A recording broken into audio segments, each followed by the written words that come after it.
रोमनाइजेशन एक लैंग्वेज की साउंड को दूसरे लैंग्वेज के कैरेक्टर्स में, दूसरे लैंग्वेज की साउंड्स में कन्वर्ट करने का तरीका है।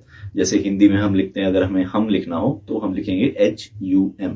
इसमें हमने ह की साउंड को H से रिप्लेस किया और U और M हम, इस तरह से हमने रोमन अल्फाबेट्स में हिंदी के एक शब्द को कन्वर्ट किया।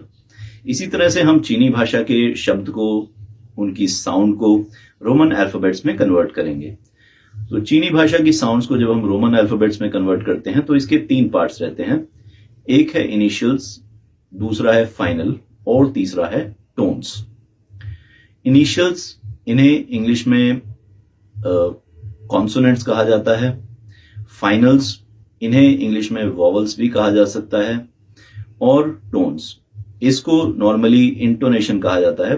टोन्स के बारे में अक्सर ये सोचा जाता है कि ये कोई बहुत ही यूनिक चीज है जो सिर्फ चाइनीज लैंग्वेज में है और भाषाओं में नहीं है, लेकिन ऐसा नहीं है। हर भाषा में कुछ क्वांटिटी में टोन्स हमेशा रहती हैं। बिना टोन्स के कोई भी लैंग्वेज वर्क नहीं करती। दूसरी भाषा में इसको इंटोनेशन कहा जाता है क्योंकि एक छोटा पार्ट बनाती है, उसका बहुत मेजर रोल प्ले नहीं करती, लेकिन टोन्स हमेशा रहती हैं हर लैंग्वेज में।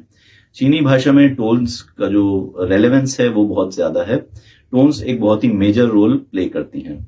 फॉर एग्जाम्पल, अगर हम ये वर्ड देखें बी, तो बी में जो कॉन्सोनेंट है वो ब साउंड है, लेकिन ये जो एंड हो रहा है वो ई पे हो रहा है, वॉवल पे एंड हो रहा है। सो वॉवल हमें पता है AEIOU, ये 5 सॉफ्ट साउंड्स हैं। और जो कॉन्सोनेंट साउंड्स भी हैं वो भी वॉवल में एंड करती हैं। जैसे B, B is BEE, B और ई साउंड बी। इसी तरह से टी, टी में T consonant and it is ending with E, T. Similarly W, W end करता है यू पे, जो साउंड डब्ल्यू की हम करते हैं वो एंड करती है यू पे।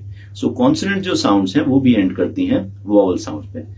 इसका मतलब जो वॉवल्स हैं वो एंडिंग साउंड है।